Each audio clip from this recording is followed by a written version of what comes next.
Hello and welcome to Global Eye. I'm Parikshit Luthra. The top story we are tracking this evening. The Indian and Chinese troops have begun disengagement at two friction points in the eastern Ladakh sector. Defense officials have indicated that Indian troops have started to pull back equipment to rare locations in these areas. This move comes days after Indian Prime Minister Narendra Modi and Chinese President Xi Jinping held their first bilateral meeting in 5 years on the sidelines of the BRICS summit in Russia's Kazan. Ties between India and China had deteriorated rapidly after troops clashed at Ladakh's Galwan Valley in June 2020. In his statement, Prime Minister Modi said that mutual trust and respect were crucial to ties between the two nations.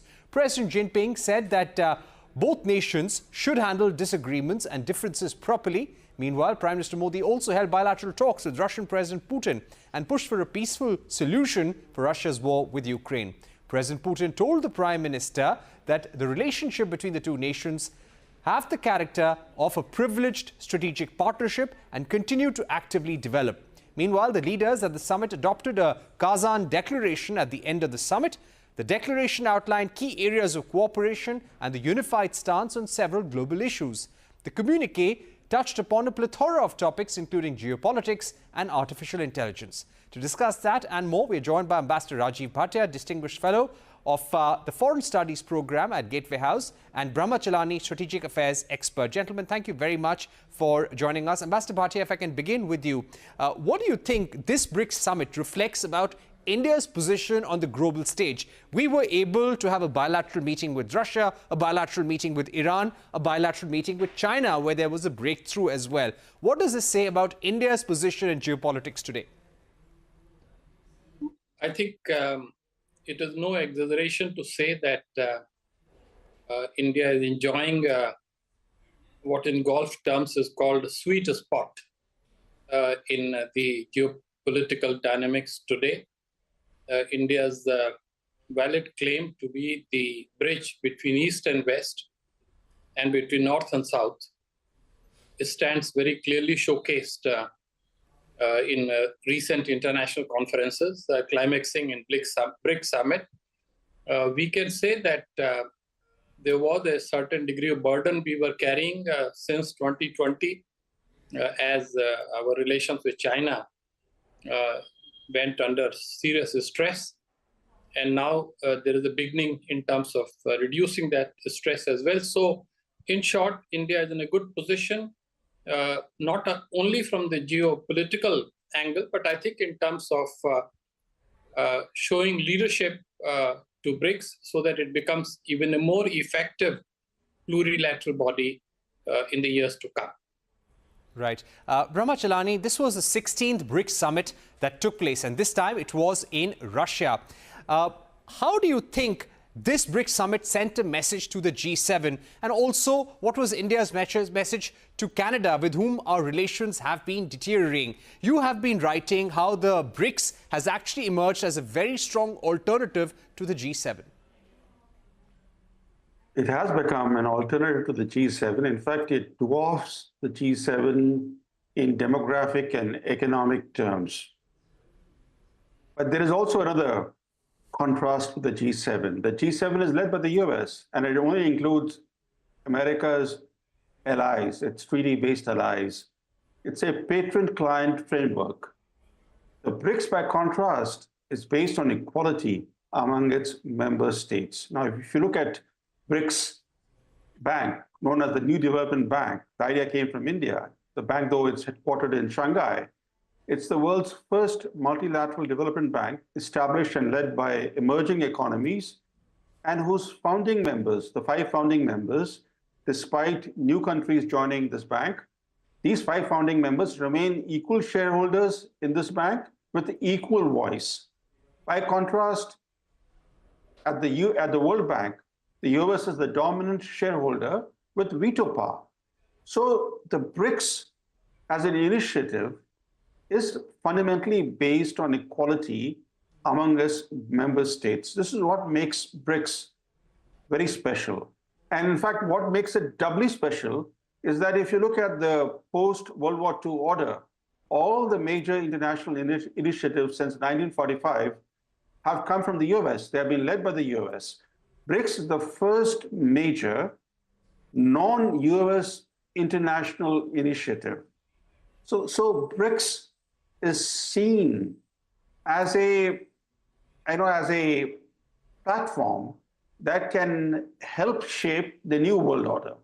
Right. So you're saying BRICS can shape the new world order. Ambassador Bhatia, if you went through the Kazan Declaration, what do you think were the key takeaways in terms of making this a stronger economic grouping with closer financial linkages? Well, as we all know, it's a very long declaration, 134 paragraphs. There is a great stress on promoting and strengthening multilateralism in the world. There is focus on 3 verticals in terms of promoting international peace and security, international economic and financial cooperation, and then social cultural cooperation involving people-to-people exchanges. As to your question specifically on economic side, I think the one issue that has drawn maximum attention of international and Indian media is about the common BRICS currency.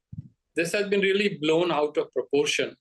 All that the BRICS governments are able to agree at this stage is that local currencies will be used in trade transactions by BRICS countries among themselves and also with other willing partners.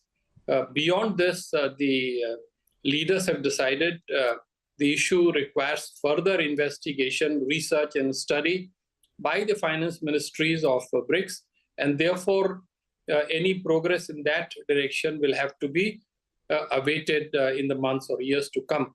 I would like to highlight, Parikshit, that while there is undoubtedly the principle of equality that guides the deliberations and decisions of BRICS, there is a kind of a categorization that is emerging within the grouping. First of all, there are 5 founding members, although BRICS began as BRIC when there were only 4 members, but let us say 5 members, including South Africa. Then there are 5 other new members which came in after the decision last year at the Johannesburg summit. And now there is the 3rd category, which is the partner countries. These are not full members, but they would hope that in a year or 2, or whatever time that the governments decide, some of them, if not all of them, would also become members. So it's a kind of a graduated scale. And yet at the same time, the founding members enjoy a special position. And the Indian view is that the views of the founding members must be respected and decision must be taken through consensus. Right. You're absolutely right. It saw participation from 36 nations as well as the UN Secretary General. Brahma Chellaney, coming specifically to the question of China, there was a breakthrough achieved before the 2 leaders sat down. Finally, the shaking of hands has led to the disengagement process beginning. In fact, army sources saying that it began as of Tuesday. It's expected to be completed in Depsang and Depchok.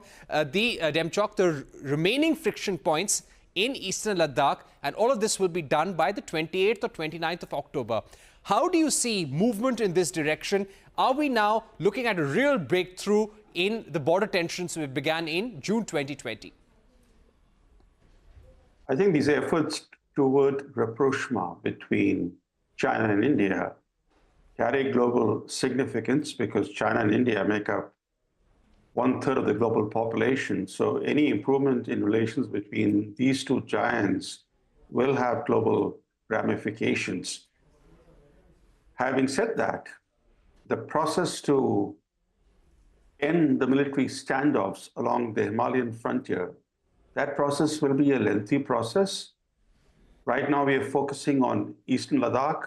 In fact, we are focusing only on 2 areas, Depsang and Depchok. There are also other areas where buffer zones were created earlier. Those buffer zones were created largely on Indian territory.